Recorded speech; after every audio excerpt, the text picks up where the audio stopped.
You will be live soon. And then as soon as we go live, I just go into my spiel.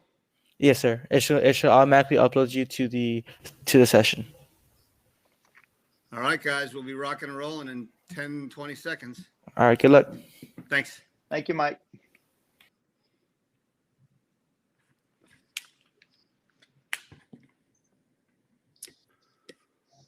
All right, folks. Well, welcome to our discussion on Why East Texas. My name is Ed Curtis. I am the founder of Why Texas. We're an organization that serves kind of as a resource, a welcome wagon for companies that are transitioning into Texas. You can learn more about us at whytexas.com, the letter Y, texas.com.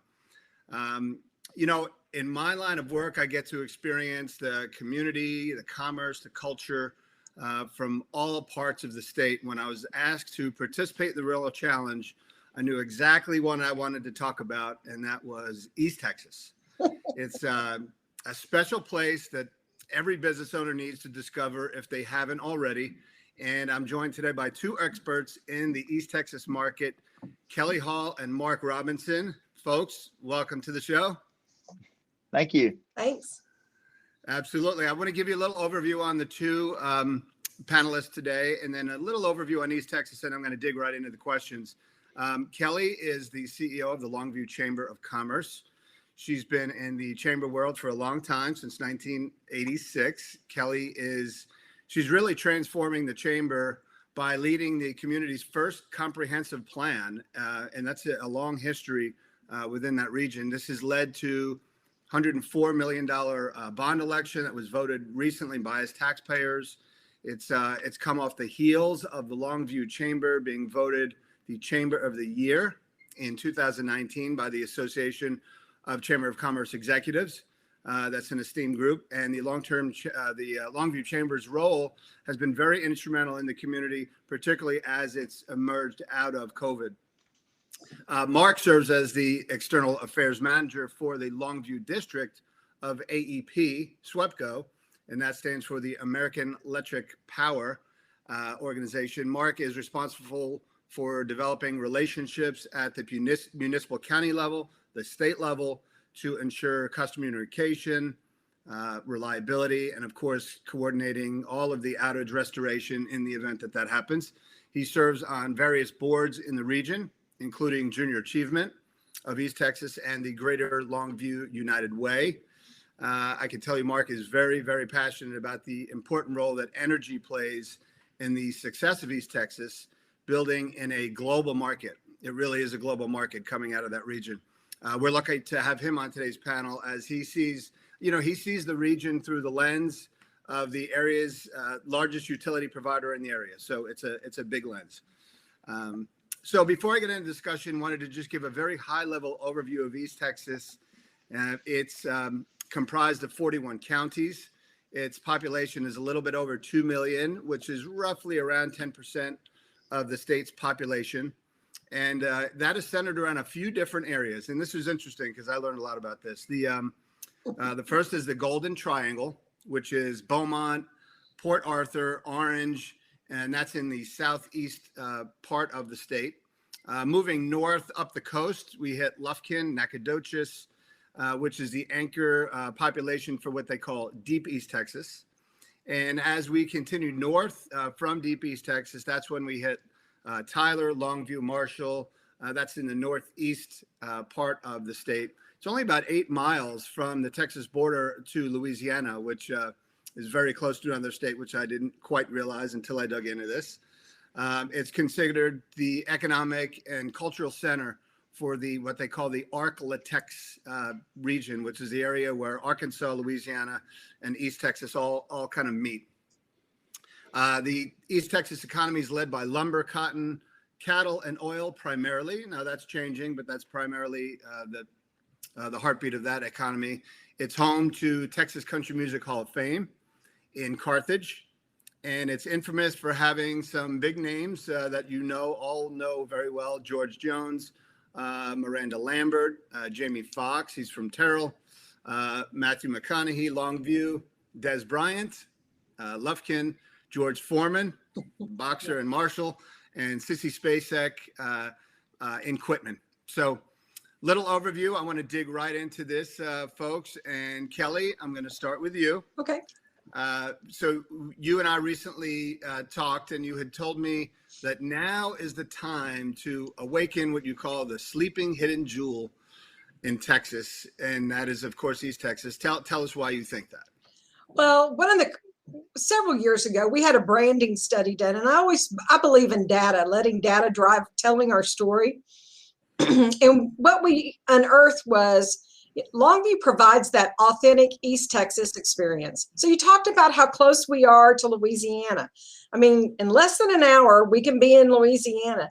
That Cajun influence is definitely live and well in our part of the state. So it's not your typical, when people think of Texas, a lot of times we do. We have horses, we have cattle, but that's not at the heart of who we are like it is in Fort Worth or West Texas or the Hill Country. We have the rolling hills, we have the tall trees, we have the lakes. So fishing is huge in our market. Hunting is huge in our market. And our visitors and our residents and our businesses thrive in the outdoors in East Texas because we have 257 days of sunshine. And because we do get about 60 inches of rain in the days that we don't have sunshine, it's just flush. So you come to East Texas today in mid-July and it's green, it's flush. There's humidity and it's wonderful because of the tropical feel, and our plants showcase that. The other thing that is so authentic about East Texas is our friendliness, our can-do attitude. We're hardworking.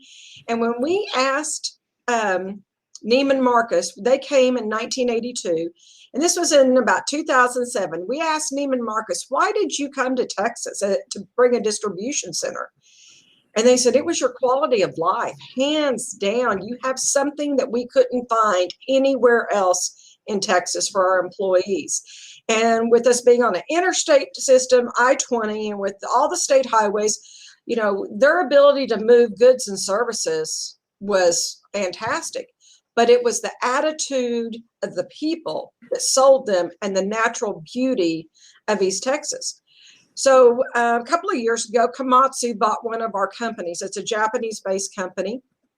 And I was with the plant manager and then his boss. And I asked the question, why did you buy this company? I know it was a good business deal, but why'd you stay in Longview? You could have gone anywhere with this new purchase and with the customers that you had. And they said, we love your people. And so now Komatsu's been here a couple of years, and they're bringing people from Japan and all over the country to do externships here in Longview, Texas, because of our attitude and our values and the fact that we are hardworking. So this type of economic environment allows us to thrive. And when we're coming out of COVID and we've been shut in, now's the time for us to show off what we do best. And that's build relationships, stand true to our values, and work hard. Well, and Mark, you're nodding your head, and obviously you've been in the area for a while. Chime in on that. Sure. So my family and I just moved back 3.5 years ago. I moved to Corpus Christi, Texas. So got some of that Southeast Texas, South Texas feel. Then moved up to South Bend, Indiana, and spent some time in the rather cold, snowy north. And I will tell you that coming back to East Texas has been the single best decision for my family, right? So we look past just the career, right? Because that's a part of our life. We talk about quality of life and this hidden jewel, the emerging jewel of East Texas. It's really what's best for my family. I've got 3 little kids. They're in a great school and a great community, a great church, surrounded by family, surrounded by activities that we can do outdoor. You can do our outdoor activities up north, but you've really got to be pretty hardy, and you got to wear an awful lot of clothing and layers and know how to get back inside before your fingers fall off. Here, it is just a fantastic place. And my son's in basketball camp right now. My daughter's at an actual camp right now, and all outdoors, just enjoying the sunshine and able to spend a good 16 hours a day outside in just beautiful weather. So the family values, and values is probably a word that I would use a whole lot during this session, is that it's just a great place to come and growing up, and I'm going to sound a little older here, but that's okay. Growing up, it was always like, go ride your bike and come back when it's dark. There's still a lot of that mentality that we're allowed to have in East Texas because of the safety, because of the community, because we watch out for each other, and because we simply have a great value base that allows us to live in a more innocent time. And so I love that. I love that for our community. And I think it truly speaks to the quality of life that a lot of companies, specifically foreign European countries and even American companies are looking for as they locate or relocate their business. Yeah, so as I indicated earlier, I mean, 41 counties, and we talked about this in the prep. The topography of East Texas is different, right? Some areas are flat, and some areas are very have a lot of trees and woods. Talk to us a little bit, because that affects the industries that are operating in the region, right, Kelly? Oh, definitely. I mean, pipeline is huge in our market. And so we have people that when they come to town, and they'll say, well, why aren't you developing in this part of Longview or this part of Longview? Well, it's an education process. You know, with the rolling hills, that's number one. And you really don't notice the rolling hills because our trees are 70 feet tall or taller. But it's the pipeline. And so because of the gas and the oil, we're moving our goods and service underground. And so there's areas that are very still foresty like in our city limits because of the oil and gas industry. That is very different. You go an hour and a half north of us, it's still East Texas, but it's black land, it's flat, and it's rich for cotton. We're rich for timber, we're rich for oil and gas. You go west of us, you're probably going to see herds of cattle. You're going to see herds of horses. You're not necessarily going to see that in Gregg County. You'll see snippets of it, but not like other parts of East Texas. And that's, again, because of our terrain. It's hard to grow cattle when it's hilly. Yeah, absolutely. I'll tag on to our water content. So we talk a lot about our oil, natural gas, and cotton and our dirt, but well, there's a lot of Texas that would love to have our water content, and we have to guard it pretty carefully. But when we talk about larger communities that are constantly looking for water contracts, they look very closely at East Texas, and we look very closely back and we say, this is our natural resource.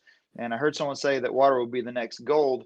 I think that's a fair statement to say when it comes to landing large industrial plants, paper plants, et cetera. And so, yeah, we love our water, and we've got a lot of it. And if you want it, come live here. That's right. And, so as we emerge out of the pandemic, where did your region, where did they shine? And, what did it maybe expose that the region is learning from as we get out of it? Oh, I think that's great.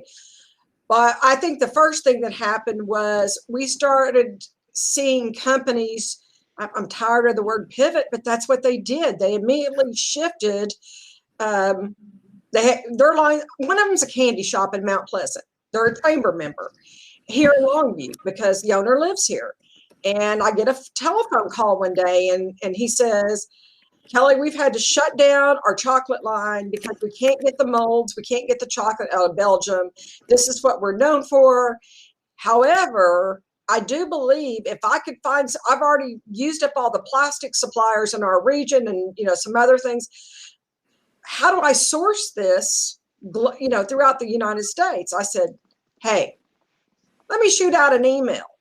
Within 24 hours, he had sourced 2 new plastic suppliers to be able to provide shields across the country. He didn't close a line. He added a line. He added, they were working around the clock to meet the needs of our country right here in East Texas. Then we have what's called Hardison Marketplace. This is a nonprofit mission that runs a business, and they have a manufacturing piece within their company. And so they immediately started making the mask with the liners and supplying it to all the EMTs, not just for Longview, but for East Texas. And they were actually working with a company that makes those Chinese, I'm drawing a blank, the little things we get at the end of eating Chinese food, fortune cookies. So that's this supplier out of Palestine doing fortune cookies, and a mission here was producing the cloth masks with the ventilation, the screens, the filters, etc. So we saw a lot of innovation emerge. Remember, we're a hard-working, can-do attitude region, and that when things get hard, our natural tendencies emerge. That innovation emerged. So that was number one. Number two was we have companies here who just believe in the people. And so I had board members calling me saying, we need to run ad campaigns. And I said, well, that's great. What are you thinking? Well, let's come up with campaigns. And then I had a small business person come in and say, we want to do StrongView. We want to create a messaging system. So we had a sign company, we had a graphics company, we had a shirt production company, tie in to some of our board members, and we started doing full page ads. We were hiring photographers and videographers to go around town, showing how essential workers are working and being smart by wearing masks and following all the PPE guidelines with the CDC. We saw that can-do spirit emerge. That's community pride. That's East Texas. Well, and then our healthcare system, one of them is Christus, Good Shepherd. So we're part of that larger Christus system. Well, the state, through the county, through the hospital system, did My Shot Now when the vaccines became available. And so the goals of being able to get our people vaccinated, we have been used across the state as a shining star on how to do it right. And that's happening here in Longview. So when people look to Longview, there's a reason they look to us as their hub city, whether they're in Atlanta, Hughes Springs, Dangerfield, we're their hub. We are where they shop and eat and get health care.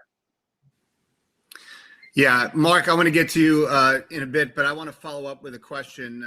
Great questions by our crowd. What role do small towns have with the economic engine of the region? And one example that he can think of is Jamboree in Gilmer. Okay, so Jamboree is the most interesting festival in this area. Number one, they use the princess concept, but what they're doing is they are bringing visitors not just from Gregg County, Upshur County, Rusk County. They attract visitors from out of state to come into the community for their festival, which those dollars have a stronger economic impact than our own because it's out of state, out of town money. So the multiplier effect goes from like $3 to $10 just because of entities. And that also creates a sense of community.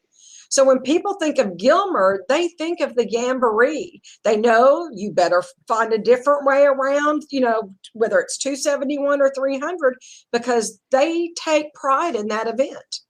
We sponsor a princess and their event that's 30 minutes away every year. We make sure because it's important to the region.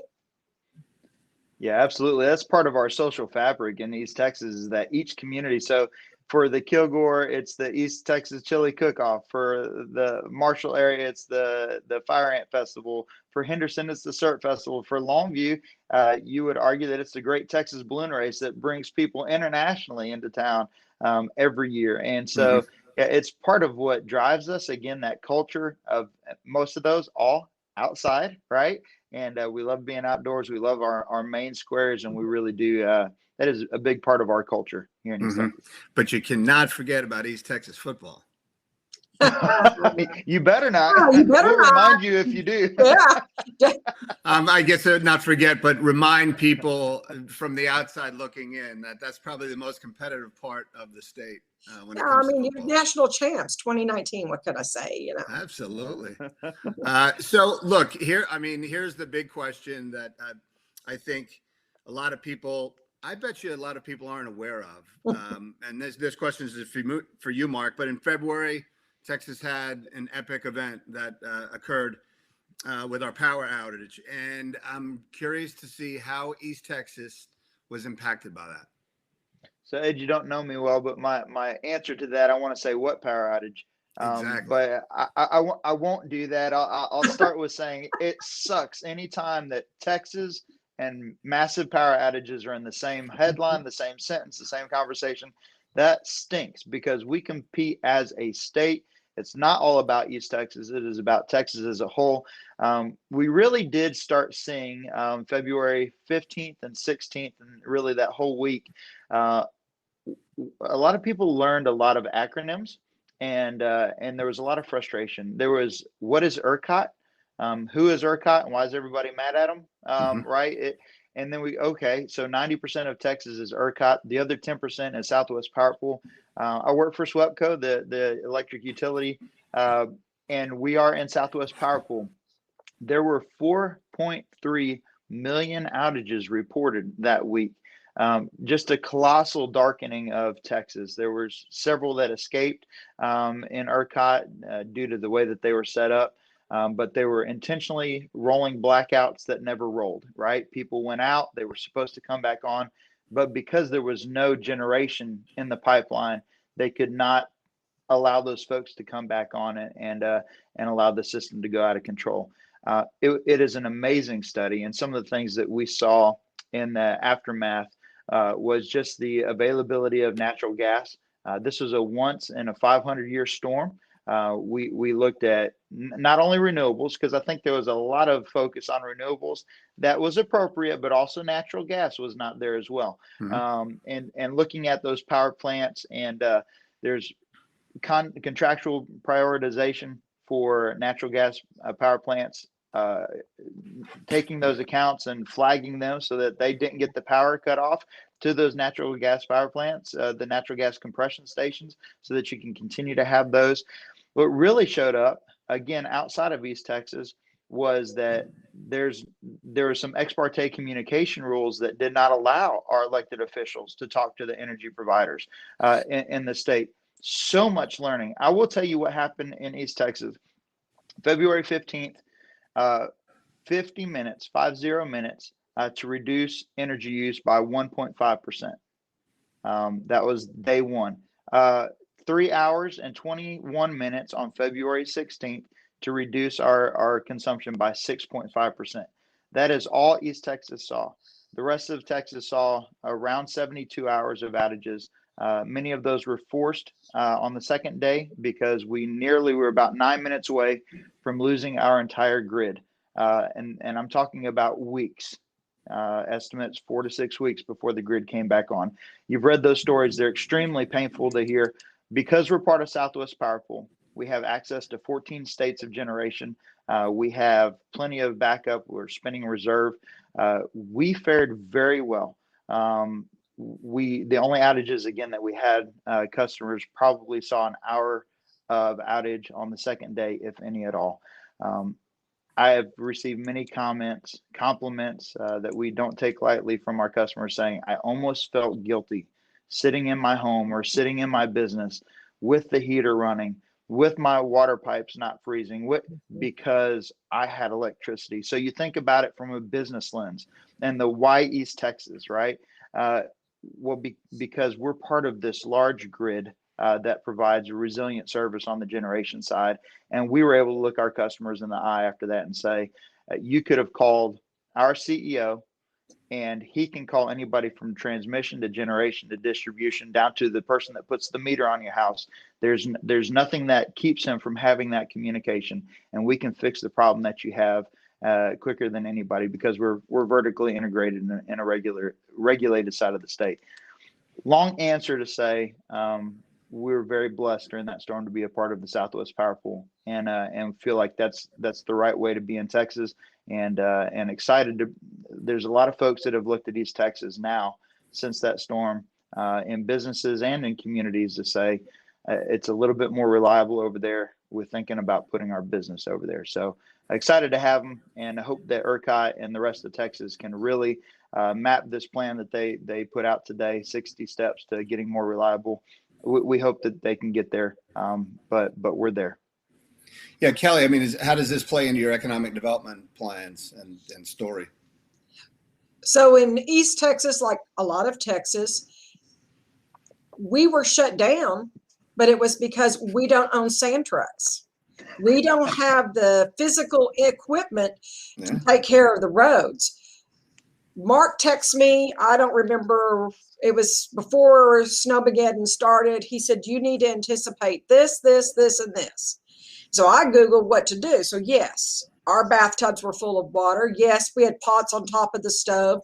We moved our firewood up close to the house to be ready to, and just started, thinking, when's it going to happen? And it was a non-event for us. But we were still closed that week from an economic lens because we simply could not get to our businesses. So while we have pickup trucks, four-wheel drive, etc., we just don't in East Texas have the infrastructure like Indiana does that's out preparing in advance with sand and salt and have equipment positioned to clear the roadways. That's just not East Texas. But I'll go back to that can-do attitude and spirit. I hired a guy out of Henderson to come in because he was a friend of our chaplain. We have a chaplain here. And he came in with his equipment. He not only scraped my driveway sidewalk at the chamber, he came to my house. My neighbors hired him. He took care of our cul-de-sac because there is that, again, that's can-do initiative in East Texas. And when someone's hurting, it's not about Longview. It's about the region. And so it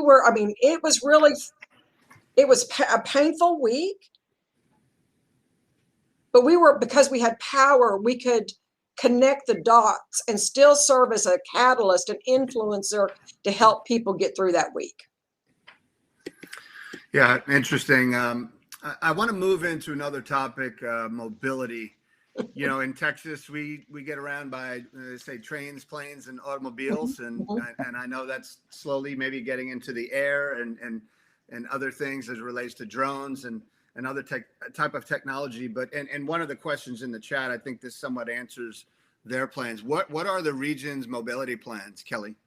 I'm really proud of East Texas, and I'm proud of our county judge, Bill Stout, because he was one of the initiators with our senator then, Kevin Eltife, who's from Tyler, and the judge from Smith County. We started the Regional Mobility Authority back in about 2005, 2006, which regional mobility authorities across the state are very popular. Ours grew from a two-county. I don't even know how many counties we're up to now, but we have our outer loops in the process. We have a toll road. We run our toll road correctly. Our county judge he gets infrastructure from an interstate and a state highway and a local road perspective. Our county has zero debt. That's unheard of. And so when TxDOT projects or other projects become alive, our county judge is always able to step up to the plate and say, okay, through our mobility, our metropolitan planning organization, we have these plans in place because we've been proactive all these years. Now we're going to leverage the Regional Mobility Authority partnership. We can bring dollars to the table. And in our market, we are able to see significant road projects move forward. We've actually been able to bypass other projects in the state because they just didn't have the money to match. And so when I look at it from a road perspective, we shine. And the credit goes to the leadership of our county judge, Bill Stout, and his vision, and then working with our elected officials, Jay Dean, Brian Hughes, and previous elected officials, we've allowed the Longview, Gregg County, East Texas market to shine. We run business like a business. Yeah. Mark? Yeah, I think it's not only the roads and bridges and rail. Rail is so big here in East Texas, but it's the underground that Kelly talked about earlier. It's so much that we moves underground. The other piece of that I would say, you asked earlier, what did the pandemic expose? And I think it was that broadband gap for our rural communities. So much of our mobility, if you will, or our travel happens on our cell phones now, happens on a tablet. And that is one of the things that it exposed for East Texas. We are very rural in nature, right? So infrastructure build out is something that we have struggled with in the past. But once we noticed that it was an issue, right, for education, for healthcare, for just daily work, people working from home, we have created with East Texas Council of Governments plans for each one of our communities to have a development, broadband initiatives that focus on business. One of each of the projects can be residential, but really looking at how do we improve that mobility, that digital mobility for each one. We have some very large projects going on in Henderson and in Longview, building out loops, building out infrastructure to each home that we're extremely excited about, that gives our folks and our residents here in East Texas some options to how they're going to communicate with the rest of the world. I think as we see culture and quality of life go up the scale on economic development, specifically with young people and young families, that once we build out that broadband and the ability to travel virtually, then East Texas, specifically Longview and some of our larger, maybe even our smaller communities, start looking very appetizing to young people, so that they can still have that world experience digitally and still live in a value-centric community. Well, I think part of that also is exhibited through the East Texas Council of Governments. So it's been a while back, well over a year, maybe 2 years now, they received a grant to take our region and look at our broadband infrastructure. And now they are wrapping up project identification, and I think we're just down to one county. That may have been taken care of out of the 14 county region. So that collectively we're looking at our infrastructure needs through broadband. Now, while Longview city limits, we have great providers. We have 5 providers of broadband, which I think is pretty amazing for our marketplace. Yet we're the urban center in the rural market in that discussion. And so there are areas where the kids just simply did not have access. I mean, they just didn't. It was all part of their parents' data plan, and it became unaffordable. So that's where we have to work as a region and acknowledge, while Longview city limits, we may have 5 providers, we may have a healthy infrastructure, 10 miles away does not. And so we have to work together. And again, I keep going back to that can-do attitude and the values of this region. We put our hats aside of where we live to do what's best for the whole, because we recognize where we are situated. Their success means we're successful. And that's what I like about this part of this. I know Texas is a very prideful state, but we truly look at ourselves as we've got to act as one body, we're not competing with one another. Well, I mean, and broadband plays into the industries that are growing in your region, and that's obviously a lot of advanced manufacturing, agricultural products. But talk about a couple. You've got Cisco and Gap, a couple big projects there. I have to imagine that those are questions. Power and broadband are all big questions that they have. How's that playing into your conversations for recruitment? Well, so Mark can talk more about the GAP project. So since I've been here in Longview Economic Development Corporation has done a phenomenal job of attracting business and industry. And yes, we have attracted Cisco. Yes, we have attracted General Dollar. Yes, we have attracted Komatsu to buy out Joy Global. Yes, we added Nucor Steel, and the list goes on and on. And there's a reason. There's a reason why these companies choose Longview, Texas. In my world, I was taught if you land a company of 100 employees, 1 in every 10 years, you're successful.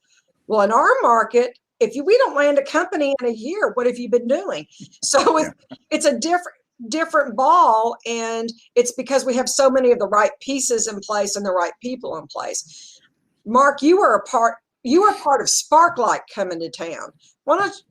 Yes, we are getting a Gap e-commerce center, but I think one of the reasons we're going to have that is because of companies like Conterra and now Sparklight. Right. I think it all goes back to relationships and the can-do attitude. Go back to Gap e-commerce center. They had a lot of options for this flagship establishment. They're breaking ground. It's fun. I drive past it over almost every night. And it wows me to see the red dirt that they're moving there. But why did they choose us? And they said it was your attitude, it was your responsiveness, right? I had a request and you had us an answer that day or the next day. Whereas other communities, outside of the state or other locations that they had, maybe they didn't get that response. And that's just, again, it speaks to we're going to get this done. We're going to have the right people at the table. And with Sparklight, it was, we're going to come into your community. We want to provide a one gigabyte download speed to every residence and every business in the Longview area. Said, but this is what we need. And immediately we were able to get them plans from both the municipality and the utility to make sure that they were successful. That's our goal, right? Is whether it's a chamber or the utility. You talk about Komatsu. We just finished a huge energy efficiency program with them, right? So we're incentivizing them to use less of our product. Why does that happen? It's because we're building a relationship. We want them to be here for the next 100 years. And so we'll get our money's worth as a utility out of them. We're building that relationship with them, making sure that we're taking care of that account. And that mentality permeates East Texas. It's what makes us who we are. Well, we have about 10 minutes left, and I have a few more questions, but I this reminds me, I want to get back. I want to talk to you a little bit about your schools. Kelly, you had mentioned a number of different universities and vocational schools, and of course your high schools. Talk a little bit about that, because that's the future, right? It's it's workforce development, skills. People that are moving in the area, they want to know that their kids are going to have a job or an opportunity. Talk a little bit about that. You bet. So I'm going to blend one of your questions with education. Okay. What's misunderstood about East Texas? Let's just put it out there. Have you seen the movie Bernie? Many people have. Mm-hmm. It can create confusion in a lot of ways, because we are an educated community. Right in Longview, Texas, we have LeTourneau University. LeTourneau is, I'd call them a 5-star university. It's one of the premier private Christian universities in the country that puts out engineers that go immediately into aeronautics. It's an aeronautic engineering school. They have a nursing school, they have a teaching school, they have a business school. That's a hidden jewel. We have Kilgore College in Kilgore, but we also have Kilgore College in Longview, a growing campus where we have a very strong partnership with them for our Advanced Manufacturing Academy. We've been updating outcomes with our industries the last few weeks on what they need for adult ed training that we'll provide in our Advanced Manufacturing Academy, as well as here at the Longview campus, to ensure employers get the training they need right here in Longview, Texas. We have University of Texas Tyler Longview Center. That's here in Longview, and they provide junior and senior level courses. So we have the talent pipelines built between the high schools, the junior college, into the 4-year institution, public institutions. Those talent pipelines are critical. And as you know, as a dad, those kids are making decisions now in the 8th grade. What career choices do you have? So it's important that all the partners come together and understand the pipelines that are the future workforce needs. So as these pipelines are being built, they're built on the needs of what's to come. And we have those lines of communication. Now, you want to move just a little bit outside of Longview, you have Jarvis University. You have East Texas Baptist University. We have, in Longview, Texas Baptist College, where Mark went to school and his wife went to school. So when you're looking at higher ed, we have options. We have options. And Tyler is right next door. And now we have the UT Health Science Center explosion with the new medical, school, right? And the pharmacy school. We wrote letters of support for that because that impacts our entire region. It keeps us bringing people here to learn, and helps us bring our kids back to learn, or keeps them here to learn. And it's a part of our story. And we need to be proud of the higher ed opportunities and the post-secondary training opportunities that are right here with Texas State Technical College and Kilgore College. We have the technical expertise as well. So I'm really proud. One of the things that we do as a chamber, we go on inner-city trips. Bottom line, they're leadership trips. We take key stakeholders with us. We go look at communities like Little Rock, Tulsa, Chattanooga, Fort Collins. Why? Because we want to understand, how are we positioning ourselves against them? Where are our gaps? and where do we need to improve our best practices. So our director at the Longview Economic Development Corporation, we say, who's our competitors? When you're recruiting industry, that's a little different than recruiting from an economic development lens, your business community, your general business. And he tells us, and we go there, we put our partners together, and we go there, we learn together, and we bring that back home. And talent is what everybody's competing for. So we have to be positioned to provide that talent, and we can. That's true. Well, Mark, you came out of the system, so tell us. Yeah. Well, what I love is the diversity of our educational system, right? So that can-do attitude also translates into education, and it's, you know, from our high schools, which are fantastic high schools. You can go straight into the workforce, or you can, and I'm just going to brag on one program that we have with Texas State Technical College. I love this because it's not just a off statistic. We started an intern program with TSTC and their lineman training program back in 2007. We put money into it. We just gave another $100,000 to it. We have staffed it. We've helped write curriculum. They've hired some of our former employees as some of their instructors. We have hired 50 employees over the last 14 years. 49 of them are still with us. That's a 98% successful intern program. That does not just happen. It happens by design. We have the East Texas Advanced Manufacturing Academy that is meeting the needs of our industry, tying them together with children in our ISD population, and marrying those needs with the expertise and putting out, I'll say, a product. I know it's a little raw for talking about children, but a product that we're going to put right into our industry and put them right to work. They don't have to leave. They get to keep their community. Their families stay together. Moms and dads don't have to say goodbye. And that's where we build our community, is by having a diversity of opportunities. So yes, you can do 4 years of college. Yes, you can be a world-renowned engineer and never leave Longview, Texas for your training, or you can go right into the workforce or some type of hybrid. So yeah, I'm very proud of coming through East Texas for my college, and it's done me very well. And I'm excited about what's going to happen in the future. You know, that's a great point, and that is retention. I mean, that's a big concern for cities that are very mobile, where people are coming in and out. And you're right, in the regions where there's a lot more community, people don't leave, and that it's probably very common that you've got people that stay with the company for 10, 15 years, grow their family, keep their kids there, and keep them close to home. So that's you know, really, as we close here, we have a couple more minutes. You know, I'd love to, you know, for you to kind of, what could other regions learn from what's happening in your region? And if there's any takeaway from this conversation, I'd love for you to share with the audience. Kind of a two-part question. So I'll start and let Mark close. Values, values, values. What's going to drive talent is values. And we cannot sell out our values. And as a region, as a community, I'm very proud of Longview because we believe in our people.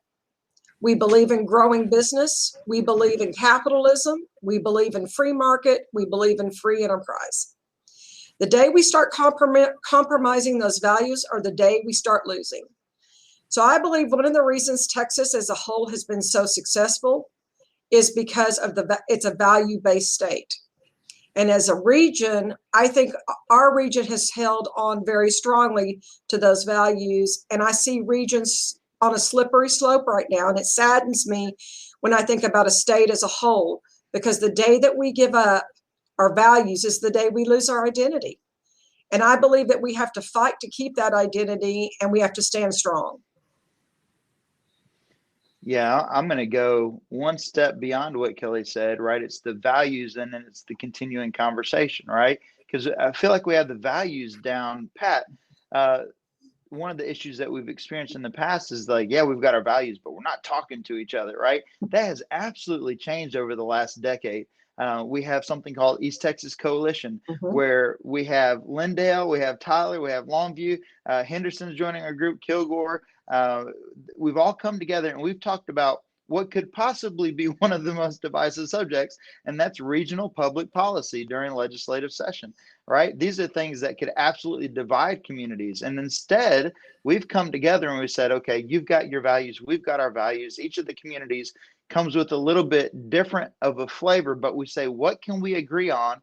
And then we go down to Austin, we talk to our legislators, we talk to them about what's important, not only to our specific communities, but then, like Kelly said, we advocate for a hospital system and an education system in Tyler as Longview folks. 10 years ago, would that have happened? I don't think so. Everybody on the phone is going, no. All right. But we've gotten to a place where, yes, we have our values, and yes, they're core to who we are. However, we're willing to have those conversations outside of our fence. We're part of Transformation Longview. It's a John Maxwell Foundation program where we have a group of pastors that are willing to say, let's see what we can do. Who cares who gets the glory? Right? That's an amazing thing for pastors to say. Like, we don't care who gets the glory. We don't care what title of the church or name or denomination. We're just going to do what's right for Longview. Those are the types of conversations that are happening in offices and church buildings and homes all over East Texas. And I'm just excited to be a part of it. And so, yeah, why East Texas? That's why. And why not? So if we had a group of people that are considering moving to Texas or expanding within Texas, Kelly, give us your elevator pitch. Do you want to live, work, and play in a community that's going to help you be successful, who's going to believe in you and do what's right? Do you want to live in a community that believes in capitalism and free market? But we're not just looking at today. We're looking at what the legacy we're going to leave for the next generation, so that this community is not just successful today, it's successful for generations to come. Let us show you how we can help you. I like it. Mark? Well, when I'm in California and Chicago, we do trade shows. I say, do you want to have electricity prices that are half what you're currently spending? So that's kind of my go-to. Of course, Mark's going to say that. Yeah. Of course, I look. It all goes back to, do you want to enjoy where you live, work, and play, right? Because sometimes you enjoy where you work, but then you've got that 2-hour commute home or whatever, and it's like, that's a garbage drag on your entire day, right? It's like, okay, wouldn't you like to enjoy where you work, enjoy your drive home, which is usually around 15 minutes, and then enjoy where you live? Enjoy, yeah, that's a long drive, and that enjoyability factor, I think that we started to lose that in corporate America, and now it's coming back in spades, where young people are like, you can pay me less, or I can live outside of the Metroplex if I want to. I'll go and drive in and have a good time or catch a show or whatever, and then I'll drive back. But the majority, the 98% of my time, I want to spend in a place where I enjoy it. So you want to enjoy your life as opposed to just living your life? Come to East Texas. You'll enjoy it. Man, I want to move there now. Come on. We'll help you. We'll help you. All right, we got trucks. Right. Hey, guys, look, I really enjoyed this, and I learned a lot about East Texas, and I plan on learning a lot more in the future working with both of you. So, again, I appreciate it and hope everyone enjoyed the discussion. Thank you, Ed. Thank you, Ed. Good job, Kelly. Thanks, guys.